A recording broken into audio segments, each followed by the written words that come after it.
What's up, people? This is Robert Bassano. I'm bringing this video to you guys today. I decided to look into some questions and answers on physics. So I'm going to end up dialing the Brookhaven National Laboratory in the United States for the U.S. Department of Energy. Let's ask them some questions regarding some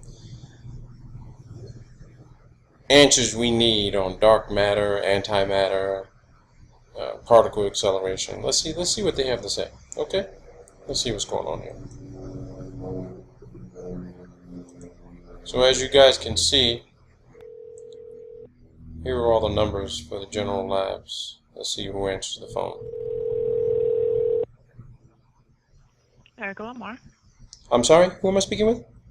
Oh, this is Erica Lamar? Erica Lamar. Are you a scientist in the physics department? Yes.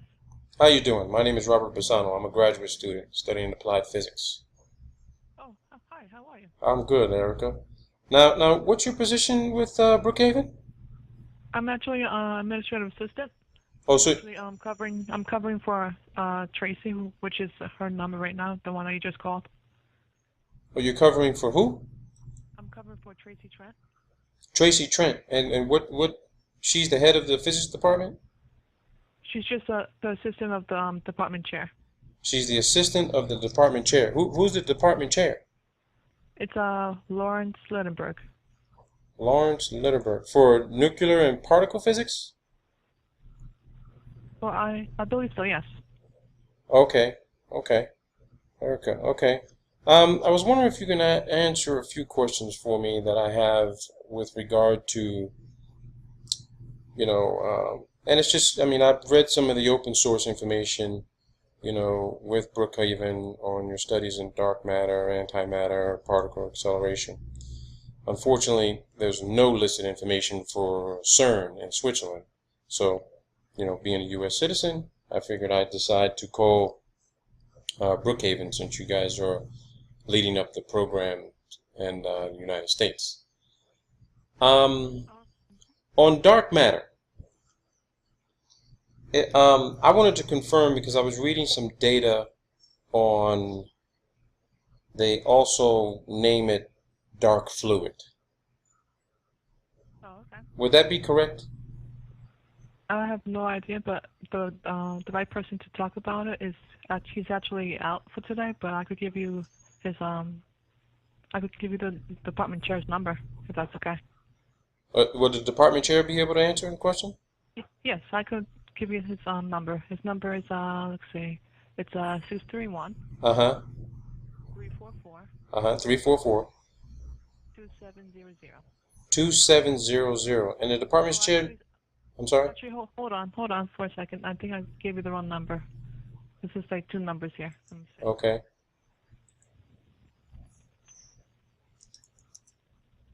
The last four numbers is actually 3811. And the department's chair name is what? Lawrence Lindenberg. Lawrence Lindenberg? Yes. So it's 344. What was it again? It's 631 344 3811. 3811. Okay. Mm-hmm. Thank you very much, Erica. You're welcome. All right. You too. Bye-bye. Thank you. Bye. So, Erica's answering the phone for the physics department, and she can't answer the question on dark matter. Physics. Brookhaven National Laboratory. So we're going to call the department chair. Let's see what they have to say.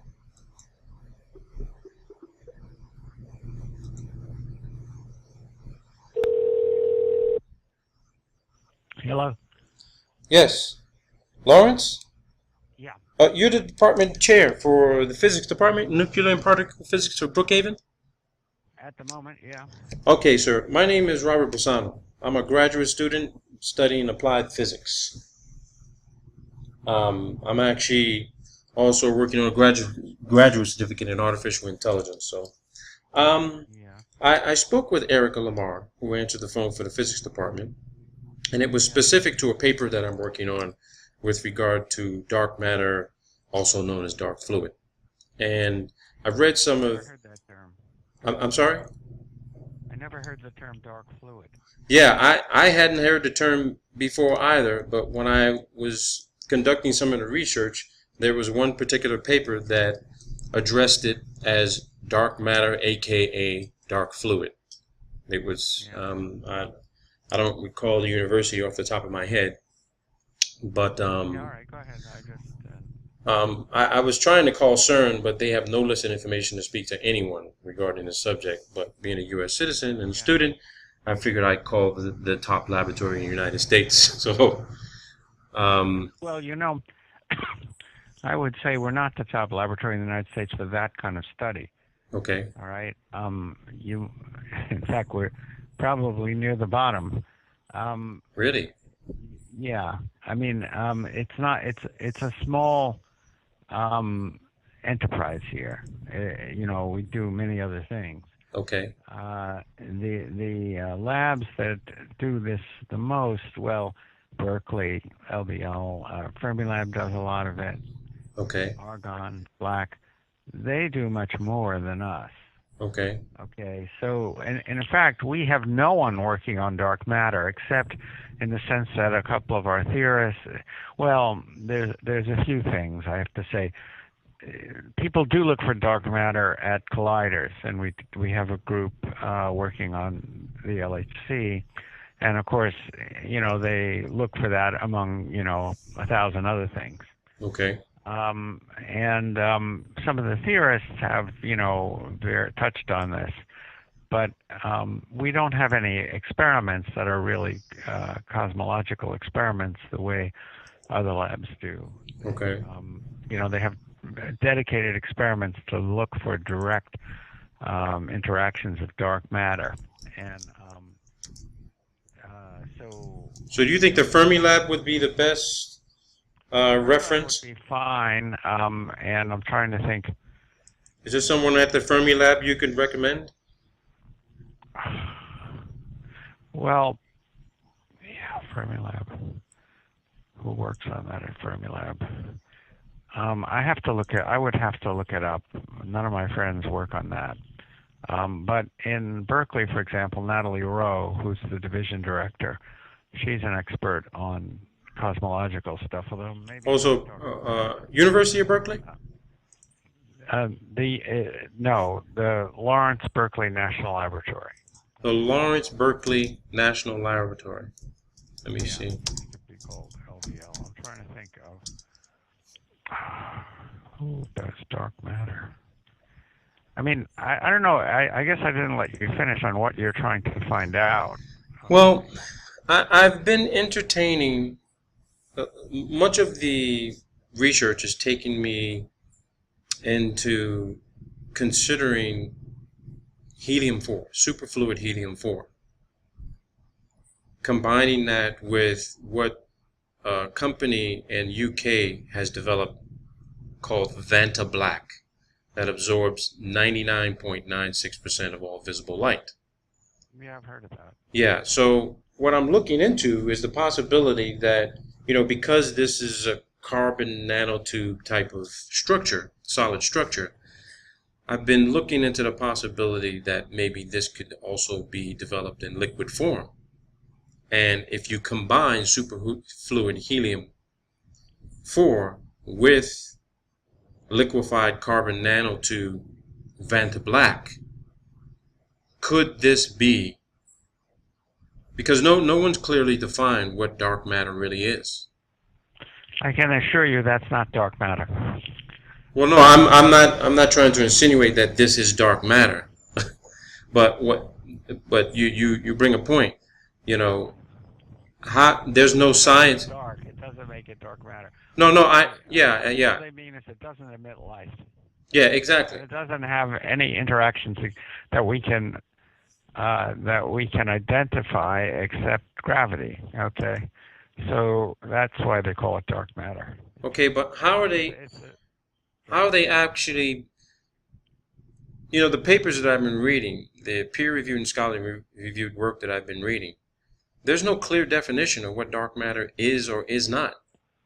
Well, we understand a lot of things about it, but we don't know what it is. So you can tell there's something there Uh-huh. because the stars in galaxies don't spin at the right rates, around the center, things like that. So it's clear there's more mass than you can see. Yeah. Okay, so that's how we know that it's there, and we know how much there is of it. Okay, which is 5 times more than all the visible mass. Okay. But in fact, for many years, it was in fact possible that this dark matter was baryonic. In other words, it wasn't anything exotic.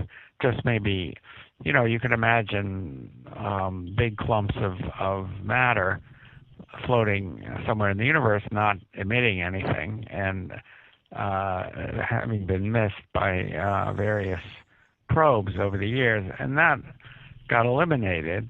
So the thought now is that it's got to be something new. Okay, so although even now, I think there's some people advocating maybe neutrinos, some sort of neutrinos might be it. They would be not the normal kind of neutrinos, but what's called sterile neutrinos.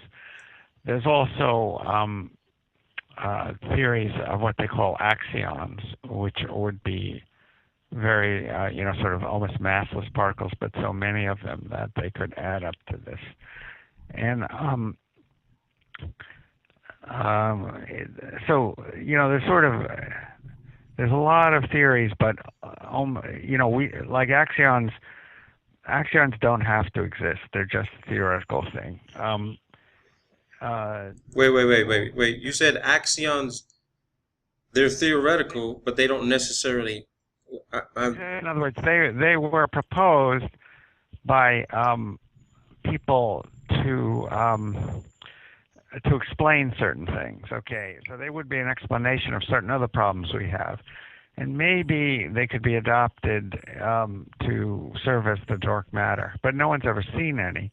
There's a big experiment in process to find them. Okay, to see if they're there, and many experiments in the past have failed to see them. So that's one idea among many. Other ideas are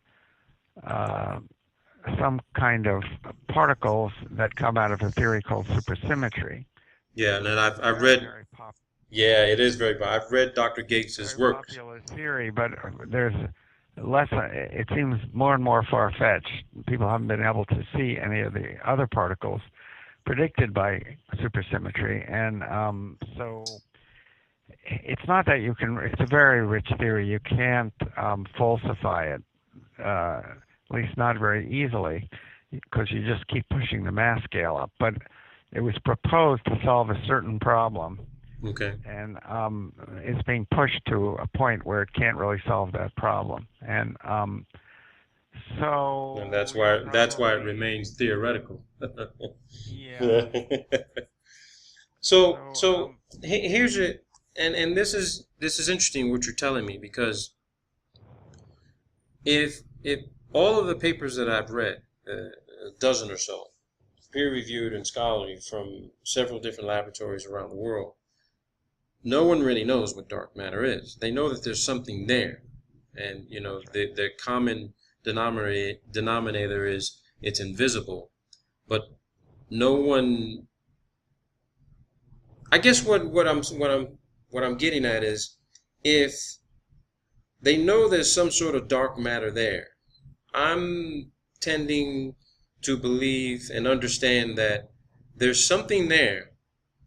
It can't be seen.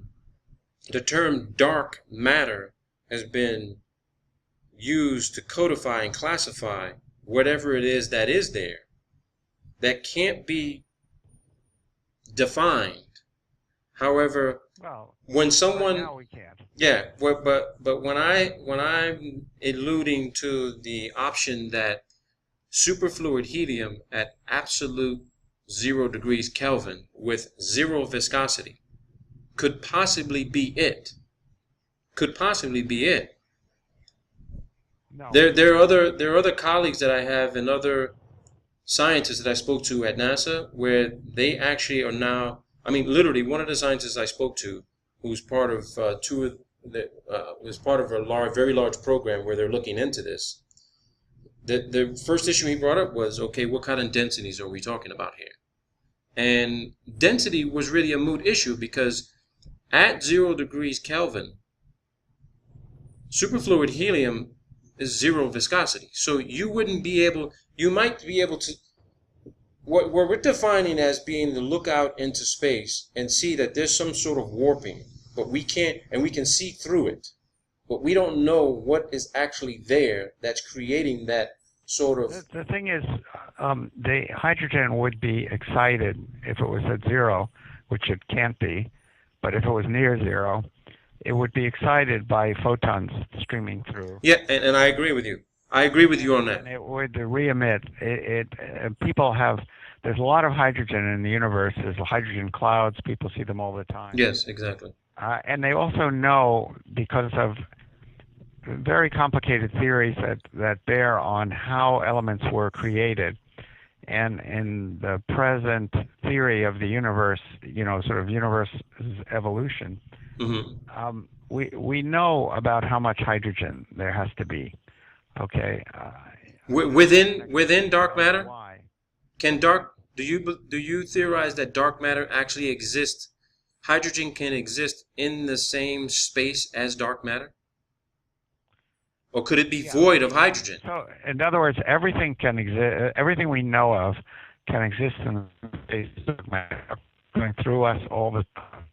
That's what we're pretty sure of. So it can exist. It can go through the hydrogen just like it can go through any other matter. Because you could get confused because people are using superfluid helium, or anyhow near that, for detectors of dark matter. Okay. Yeah. And that may give you the wrong impression, but nobody thinks that it's a candidate for dark matter. Well, there's a recent study put out in a university paper by a bunch of students at University of Maryland, and I think it was Cal Berkeley, where they actually they put superfluid helium in a vacuum environment, control setting. So when you look at that dependent variable of putting superfluid helium in a vacuum and then dropping it down to close to absolute zero as possible, that means that the hydrogen and whatever gases are being removed. Wait a minute. Is that correct? Okay, am I correct to say that? Because that's what the experiment explained. Do that, but I don't understand what the implication of that is. Sure. The implication is that superfluid helium. Vacuum. Yeah. All the time. Superfluid helium changed its structure and composition when you removed hydrogen from the equation.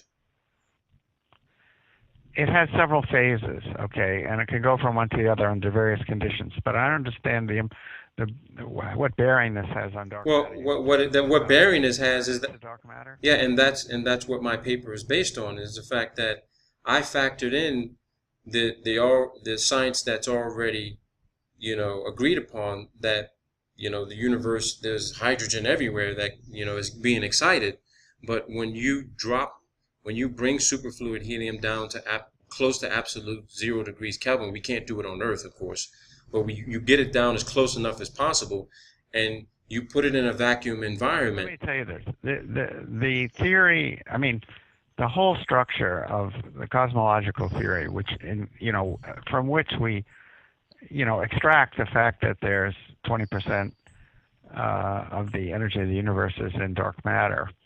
That whole structure is based on a certain theory called cold dark matter. Okay, and it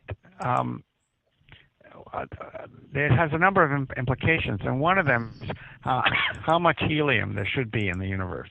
Okay. Okay, and there is about the right amount. There's not going to be 100 times more. Okay, otherwise the whole structure doesn't make any sense. Okay. And this has been already proven and theorized. Yeah, in other words, the elemental abundances are one of the things people build a theory on. Okay. Okay, so there's so much helium, they know, there's so much hydrogen, and so on. And some of those things are a tiny bit wrong. You know, the observation's a tiny bit hard to explain. They're not exactly on, but we're not talking about something 100 times bigger, you know, in the amount of helium that's around. Mm-hmm. You know, yeah, sure, possibly it could all be wrong, and there could be another theory that in which you know, explains everything that the standard theory explains. Yes. But has a lot more helium. But that's not what we, you know, that's just very far-fetched, and so. Okay. You know, anyone who came up with a theory like that would then have to explain all the other facts that the current theory explains, okay?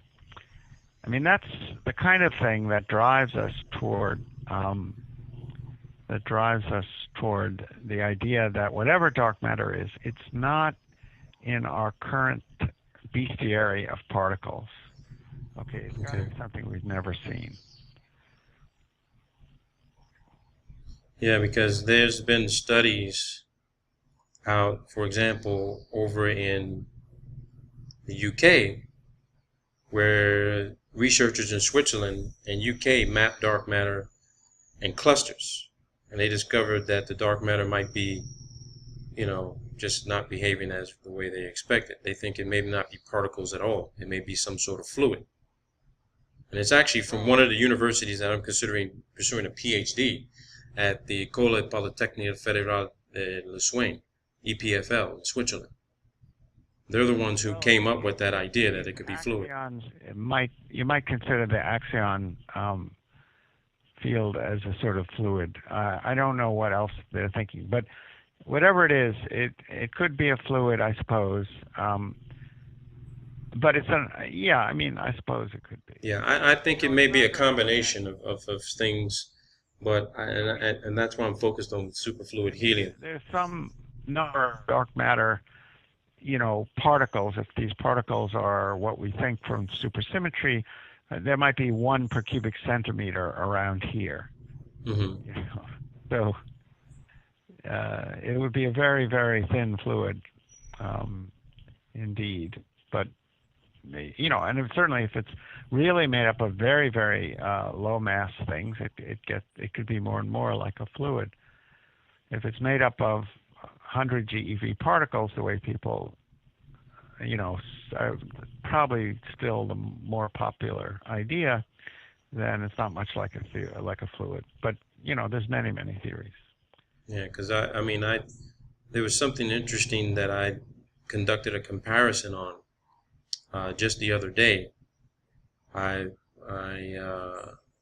did a video comparison of the experiment that was conducted at the University of Maryland in a laboratory, and what was the purpose of that experiment? The purpose of that experiment was to reveal the quantum vortices, the high speed whirlpools, I should say, or tornadoes, they said, that's possible, sure. where at nearly 0 degrees Kelvin, all of the electrons and atoms and neutrinos, everything moves in one direction, and that's what's creating the zero viscosity. And then what they did was injected some sort of other nanoparticles and shot a laser inside the container.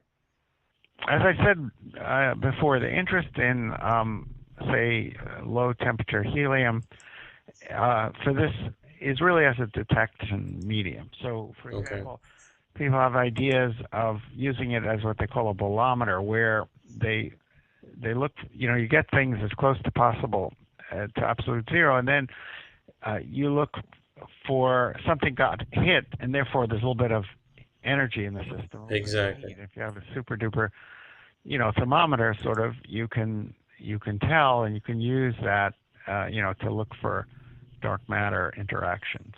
Okay, so that's the sort of relevance of that stuff to dark matter. And if you look on the internet for dark matter experiments, you might find something like that. I really don't know if that has been pursued. People use many, many technologies, and in proposed dark matter searches. But in recent years, the government has only agreed to fund. The U.S. government has only agreed to fund 3 experiments. One is the Axion search, called ADMX, and the other ones, one uses crystals like silicon and something else, and the other one uses liquid xenon.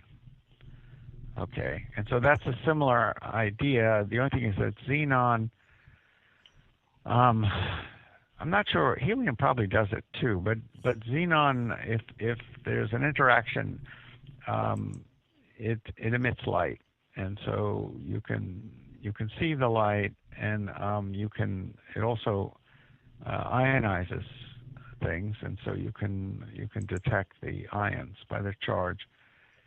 So yeah, because maybe the whole thing could be done in helium, but for various reasons, people seem to want heavier liquids like xenon, probably just because you need a big target, and these experiments use like tons of material. Well, the interesting video that I put together did a side-by-side comparison of thermal imaging of a space video that was shot of all of the stars in the background on an STS mission, and you could see how it looked like sort of particles just moving around the sky. And then I put that video side by side with what they did at the University of Maryland, where they injected laser light into the superfluid helium with some other particles to show the quantum vortices. And when you look at them side by side, Lawrence, oh my God, you couldn't tell which video was actually in a control setting and which video was actually space. Or, the same equation will characterize much different, systems. That's not unknown. There might well be a relation, but I don't think it has much to do with dark matter. Yeah, but in this particular instance, they were using superfluid helium, and it was just, I had showed a friend of mine. I said, could you tell which one of these videos was in a controlled laboratory setting, using a fluid, and which one is actually space? And he looked at both and he says, well, which one is which? I'm like, well, can you tell which one is actually a space video shot on the night side from the STS, and which one was done in a laboratory with superfluid helium-4? He says, the one on the left is. I said, the one on the left is what? He says, the one on the left is space. I said, so you're saying the one on the right is a laboratory superfluid helium? And he says, yeah, I'm pretty sure of it. I said, you're wrong. The one on the right is space. The one on the left is a laboratory. He goes, oh my God. Well, as I say, that can be an accident, or it could be that there are actually similar equations governing the systems. And that is what I'm want to try to get at. When you say similar equation, could you be more specific? I mean, what? I have no idea. I mean, about what the equations governing superfluid helium vortices and superfluid helium are, but they may be similar to whatever it is you were looking at in space. It's just, I don't know. It just has to do with fluid dynamics. Yeah, and it was that video they did at University of Maryland was a fluid dynamic experiment. Yeah. Well, as I say, I think your best bet is to look into liquid helium as a detector. Find out why they don't use it. If it's just big. But I have to say, it's all against. Those experiments were motivated by the idea of the supersymmetric particle, which you can calculate the interaction cross-section. Yeah. And there were reasons why that seemed reasonable at the time, but it seems less and less. How close promising. Are you aware of any studies or research they may be doing on the ISS where they're trying to maybe conduct some sort of tests whereby they can make a determination. Well, there are experiments there, that particularly the one by Sam Ting and a cast of thousands. What's it called? I don't remember, but it is looking for signals from dark matter annihilation. Okay, so they look for they look for a couple of things. One is they look for positrons coming from space, which could be conversions from photons coming from the annihilation of dark matter. The one idea, there have been various claimed signals, unexplained lines in spectra, which people say, well, that could be dark matter self-annihilating. Two of them now together, they could annihilate. The quoted. So they look for that. So that's definitely on the space station. So the quoted, the statistic you gave on the composition of, the universe being 20% dark matter. Where could I find that statistic data? Just look up any. So it's 20%. Look up cosmology. Yeah, because I have looked it up, and there's a disparity in the numbers. Some are saying 70%, some are saying 20%, and some are saying that it's 80%. 70% is, nobody says 70%. The 70% you're quoting is dark energy, not dark matter. Yeah, because I'm the paper I'm looking at right now says that dark matter appears to make up at least, and they're just guessing, of course, at least 80% of the matter in the known universe. Yes, but that's not the whole picture. The energy of the universe is 70% or thereabouts dark energy. The rest is matter of one kind or other, most of which is dark matter. Okay, this is elementary stuff which you should be able to find all over the internet. Yeah. Just look up cosmology. Well, yeah, some of it's just, I'm not saying it's confusing, but they're not being very concise and definitive when they're using the term. Much of this stuff. But again, I'm not an expert, so I can't tell you the best references for that. Yes, sir. But if you look up cosmology and, look at somebody who comes from a major university, you're writing like a review article, that's where you'll get the... Now, who was the person at Berkeley you said I could speak to? Or as I say, call up the physics departments of... Yeah, who was it at Berkeley you said that I could speak to? There's a woman, I don't know if she'll speak to you, but her name is Natalie Rove. She's really more of an expert on dark energy. Natalie Rove. Yeah, I'm trying to think of the name of the people that are very interested in dark matter. Well... Yeah, because I'm on their website right now, and it doesn't appear that she's actually part of the lab leadership. She's an ALD. Are you kidding? ROE. Yeah, because I'm on their lab leadership web page right now on Berkeley Lab, and they're only showing the director, deputy director, leadership team. Who do they have as director? They have Michael Witherell. Yeah, okay, so at least that's up to date. Well, maybe she was overturned in a palace coup, but... Yeah, I knew you were getting ready to use a coup. I knew it. I knew you were getting ready to say that. And a couple of months ago, she was the ALD. Let's see, LBL. I knew you were going to use the word coup. That word was in my head, and I'm like, was there some sort of coup? Was she ousted or something? Well, on the first page, there's a story about dark matter. Don't you see it? For the Berkeley Lab. Yeah. Just do www.lbl.gov. I'm on it right now. Let me go to their first page. Mike? Yeah, Hunting for Dark Matter's Hidden Valley. That's Catherine Zurich. Yeah, so she's a theorist. Let's see. The leadership team, as you say. So Mike, yes, Mike. Or Simon.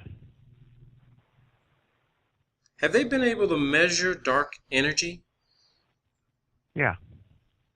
Now I'm gonna ask you sort of like a backwards question.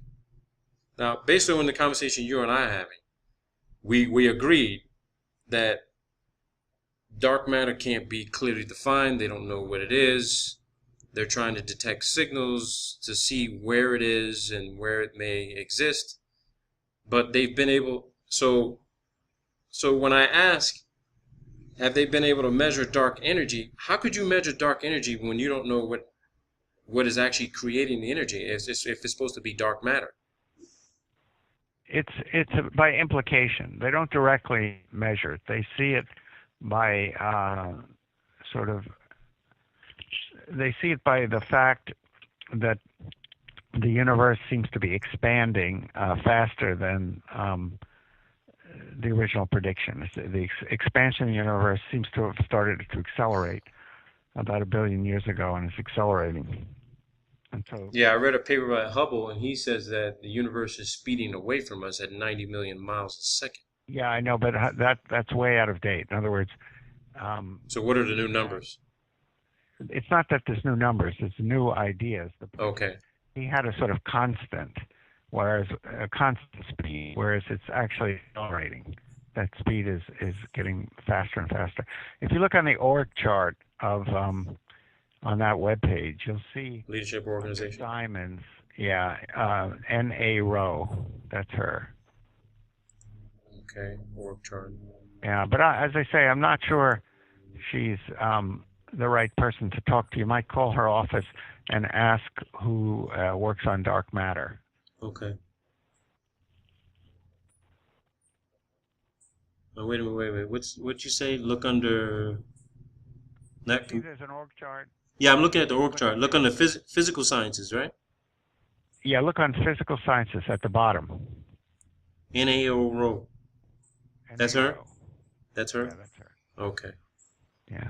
So anyway, her office should be able to tell you who works on dark matter, and that's who to talk to. Perfect. Okay. Conversation was definitely enlightening. Thank you very much, sir. I really appreciate it. You're welcome. Take care. Bye-bye. Bye-bye. You heard it, people. They don't even know what dark matter is. But somehow they're implying that they can measure dark energy. How the hell can you imply that you can measure dark energy when you don't even know what the fuck dark matter is? You don't even know. And when I proposed to him that it's a possibility, it's a combination of a substance called Vanta Black, which is a carbon nanotube structure that could be in a liquefied form, combining it with superfluid helium at 0 degrees Kelvin. He said immediately, no, it's not a fluid. And there you go. I show the article from a Swiss university, which basically says that dark matter makes up about 80% of the known matter in the universe. He says it's 20%. There's other studies I found where it says 70%. And here you have one of the top universities. This EPFL is literally the MIT and Caltech equivalent in Europe. And they're saying, through their research, is dark matter a fluid? Mystery particles are mapped in galaxy clusters, but results suggest they may not be particles at all. This is from the UK. That's what he said. And here goes this damn bullshit ass Hubble again. Doesn't make any sense, man. It just doesn't make any sense. They have no idea. The whole science of physics is bullshit. But I'm going to call this lady, and I'm going to see exactly what she can be able to tell me, since she's supposed to be the expert. Okay? She's supposed to be the expert at the Berkeley Lab, Lawrence Berkeley National Laboratory. I'm going to see what she has to say. Stand by.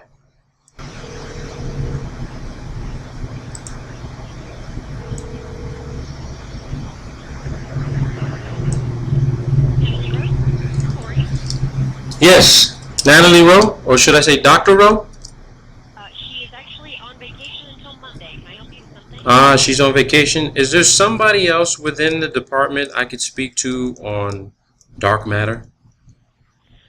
Yeah, let me give you Kevin Lesko's information. Yeah, because I just spoke to Brookhaven, and I spoke to their acting director, and he said that she was the subject matter expert on this. So, and I'm a graduate student working on a research paper involving dark matter and dark energy. So I really do need to speak to someone if possible.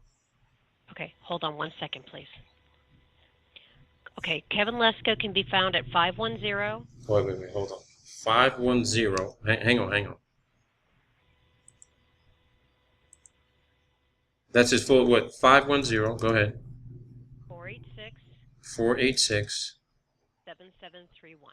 7731. And what's his name again? His name is Kevin Lesko, Lesko. Kevin Lesko. Perfect. Thank you very much. Okay. Thank you. Welcome. Bye-bye.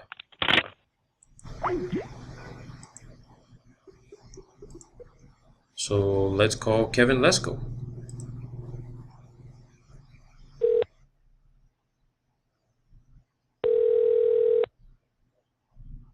Kevin Lesko. Yes, Mr. Lesko, or Dr. Lesko. Yes. How are you? My name is Robert Bassano. I'm a graduate student. Hey, how you doing? I'm a graduate student working on a research paper on applied physics, and the subject matter is dark matter, possibly dark fluid, and I'm trying to integrate superfluid helium-4 and a substance that has been termed as Vanta Black. It's carbon nanotubes. So I'm trying to develop a competing hypothesis where if carbon nanotubes, Vanta Black, could be put into liquid form and combined with superfluid helium, could it be plausible and possible and proven that dark matter, this could be what dark matter may be? And I spoke to Brookhaven National Laboratory, their acting director, and they said that Natalie was the subject matter expert on this and recommended I speak to her, but she's on vacation. So they gave me your number and said that you were the next guy to potentially answer this question, that some questions I may have on this and some theories, so that it can give me a better understanding. I understand that you guys are one of the top laboratories in the United States on this. Tried to call CERN, nobody's available, of course. So here's what Brookhaven shared with me in the last 30 minutes of the phone call. The general theory and consensus is we don't know what dark matter may be. It's just all theoretical. Okay? There's conflicting and competing ideas that Brookhaven says it's 20%. There's other research that says it's 70%. You know, that's what NASA's putting out. I was looking at some of the information they have. And then I just recently saw information from EPFL saying it's somewhere at least 80%. I'm not really interested in the volume of composition of the entire universe or what it may be, because that the amount of data that I'd have to put together to even, you know, use that as part of my research would be a never-ending paper. What I'm more focused on is what Brookhaven shared with me, saying that dark energy could be measured and detected. Now, would you agree with that? So dark matter and dark energy are two very different things. Well, yeah, Okay. I'm with you on that. And the numbers you quoted is if you look at the total mass energy of the universe, there's like 73%, which is 70%, 73%, which is dark energy, and what that's tending to do is to expand the universe. So it's pushing the galaxies, the whole fabric of the universe is being pulled apart. Okay. Increase in volume. And then dark matter represents about 23% of the total mass energy, and that tends to hold together and is clumped around where galaxies are. So it's responsible for holding the galaxies together much more than the normal atoms are. Okay. Normal matter makes up about 4% of the mass energy of the universe. Dark matter is about 5 times that. And we do know that it cannot be normal matter. It can't be made up of, the dark matter cannot be made up of protons and neutrons, because if that were the case, then at the very early universe, during the Big Bang and during the subsequent expansion and cooling down, that would have been very different boundary conditions, very different results than what we observe now. The structure, large-scale structure, would have been different. The evolution of nucleons would have been different if there were more protons or neutrons early in the universe. So we know that the dark matter has to be some exotic form of material. And presumably it's collecting around, or presumably it's been observed to be in many galaxies, clusters of galaxies. We assume it's homogeneous in the other galaxies, so it's going through us as well right now.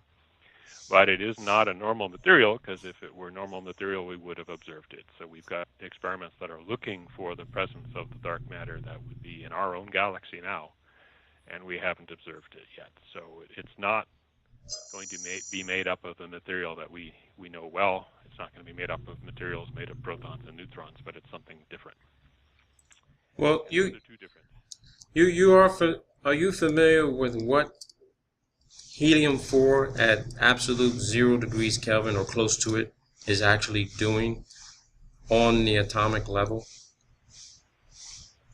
I studied superconductivity in grad school, but I haven't done anything with it since then. Some of my colleagues are looking into using superfluid helium for a detector. Exactly. Yeah. Well. But that's a detector, but that is still made up of protons and neutrons. No, and yeah, you're right. But here's the interesting thing, which piqued my interest, was that it has a 0 viscosity capability. Yep. And crawls up the sides of cups yeah, and cylinders. and the research says that on an atomic level, instead of things being excited so that they can be observed, everything's moving in unison in one direction at super high speeds. Which means that if you're looking out into the universe and you've already decided dark matter has to be something more exotic we can't observe, then I how? didn't say we couldn't observe it. I simply said it made up of protons and neutrons. No. That's what I'm saying. I mean, it could be potentially made up of protons and neutrons, but they're all moving together, and that's why we can't see them. Is that possible? I mean, if everything's moving in unison, I mean, let me give you the example. If you had 100 people standing in a crowd and you got them all in one line, one perfect straight line, and you look down that linear path, would you see 100 people or would you see one person? You would see one person. Unless I'm measuring the gravitational pull of all of the people, because the gravitational pull is a long-range force. Okay, so what if the gravitational pull was in unison with the actual? We know that gravity adds, though, right? I'm sorry? We know that the force of gravity for different objects. Yeah, exactly. It does add up. But when you look at superfluid helium and the way it's performing, it looks like there's an absence of some sort of gravitational, excitation, so to speak, meaning that there's nothing pulling it apart. There's nothing causing you to visually see anything else happening or on a nano or quantum scale. It's all. So it's called dark matter because it's been observed through its gravitational impact on large bodies, and it's called dark because we have not observed the collisions of it with. If you wanted to accelerate helium, superfluid or otherwise, and collide it, it would still interact. The fact that it climbs up the side of a vessel is just an issue of its. Well, yeah, it climbs up the side of a vessel because it's in a container. When you talk about space, free space, you're not. We don't know how big the container of space may actually be, depending on where you're determining where space is actually beginning, and that's the nuclei inside of the helium will behave according to the forces we're aware of. They will interact gravitationally. They'll interact electrostatically if they're charged. They will interact with the strong and the weak nuclear force. So if one were to take atoms of helium in a superfluid form and collide them with other atoms, they would still interact through those forces. And you're saying dark matter is not behaving that way. Right. The only interaction we've seen so far is gravitation. We're looking for the presence of it through its weak interaction, and that has not yet been observed. But if these were normal helium atoms that make up the dark matter and are running through space, we would see the interactions of that helium through the weak interaction, the strong interaction, and electromagnetic. But we have not seen that. Now, has the gravitational activity been monitored, observed, and measured? The impact of dark matter, yes, absolutely. And first discovered in the 30s by looking at clusters of galaxies, and subsequently they've observed the impact of dark matter on individual stars inside of galaxies rotating edge-on that we can observe. We've observed it through gravitational lensing, and it's also been observed through large-scale structures. So it's been observed through gravitational lensing. That's correct.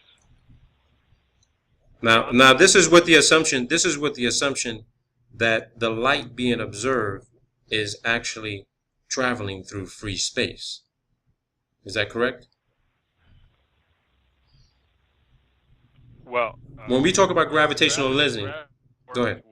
Whatever field is there, regardless if it's empty electromagnetically or it's filled, gravity, the force of gravity will distort the space-time. Okay, but what if I, regardless of what's there, what if I threw this theory at you? That what we're actually viewing with regard to respect to gravitational lensing, because when that was first put out into the public domain, I'm still having issues with it. What if I threw this theory out to you that what was being observed is not in free space, because light does not travel in free space in a vacuum, period. It has nothing to interact with, unless you're talking about the excitation of hydrogen atoms and all other sorts of gases that are present out in space. Electrodynamics is that the way that light works is a varying electric field that generates a time and spatially varying magnetic field, which then goes back again. So light is simply a time varying electric field that propagates through the creation of an analogous or a composite magnetic field. So if you're saying it doesn't go through free space, then all we know about E&M is wrong. And that's actually where I'm trying to take this paper, to literally click the reset button. Well, you'll have to rule out an awful lot of experiments. Well, and I'm not an awful lot. All I need to do is basically debunk and disprove the existence of dark matter as it's been theorized and give it an actual atomic structure of some sort of composition. The second I'd have to do is disprove gravity as a dependent variable. The third is to determine exactly under what conditions would what we're theorizing is possible. And the reset button is pushed. And I believe I have enough information collected from Brookhaven, from Berkeley Laboratory, EPFL, and Fermilab, and several other laboratories and other white papers that have been developed, because the literature review is telling me everyone's saying the same thing, and no one's gotten any closer to developing some sort of convincing hypothesis, competing hypothesis to say, you know what, everything we know is completely wrong, and we need to start over and reconsider the possibility that what we believed that it could not be could actually be a combination of what we've always been working on. And well, I wish you luck in paper. I don't think I've given you any data, so I'm certainly not. No, I'm not. No, that's not true. I mean, you've given me a whole lot. You've given me a whole lot to consider, and that was the purpose of this call, was that I needed to speak to someone who had subject matter knowledge into the research of this discipline, so that I can make a determination. No, I'm not going to quote you in the paper. I'm going to go through the information you guys have on the website and read a lot more of the papers that you guys have put out to make a determination of saying, hey, I want to work towards a new model, a new theory that could actually be considered and put together to be tested to consider a reset. Not to, have every other paper being, disregarded, but to consider a new theory. That's it. I wish you luck and to see in your paper. Thank you very much, sir. You have a good day. Thank you. Take care. Bye-bye. Bye-bye.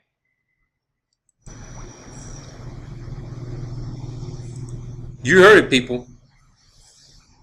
You heard it. He's telling me if I tried to write a paper to debunk everything that they've been theorizing and putting out into the sciences, it'll basically fuck up all the work that they've been putting in to trying to prove something they know doesn't fucking exist. Come on, gravitational lensing? As soon as I mention the fact that that's not possible in free space because light doesn't travel in free space, he says, well, if you're going to go down that route, you totally just dispel everything that we've been working on for God knows how long. Sorry, I don't mean to hurt your fucking feelings, but that's the fucking reality of it, people. Yes, I'm studying applied physics, but I'm studying applied physics to develop the foundational understanding and comprehension of how they actually came about developing these papers to say what they're saying without fucking being forced to prove it.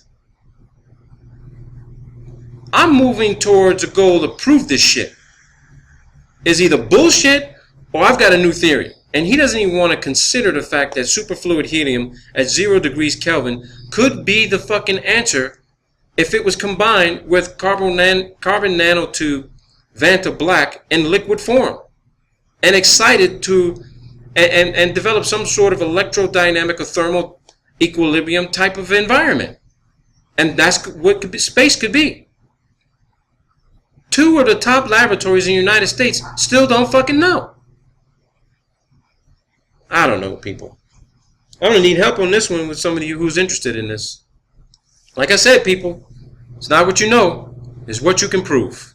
And here you have it for yourself. Berkeley Laboratory. They don't want to agree with the Europeans. You saw what the Europeans had to say. They think it may be some sort of fluid. U.S. don't want to do that because it takes money out of their fucking pocket. They'll lose the capability to keep scamming U.S. taxpayers and continuing to fund this bullshit science. It looks like Europe is more on the track of really saying, hey, let's start looking at what we've been denying could be the possibility. Space is fucking liquid, some sort of fluid. It's not, there's no particles. There's no particles. Decide for yourself, people. I'm going to put all these links to all these websites in the description section, and you guys can do your research and start looking into this, people. Like I said, it's not what you know, it's what you can prove. Peace out, people.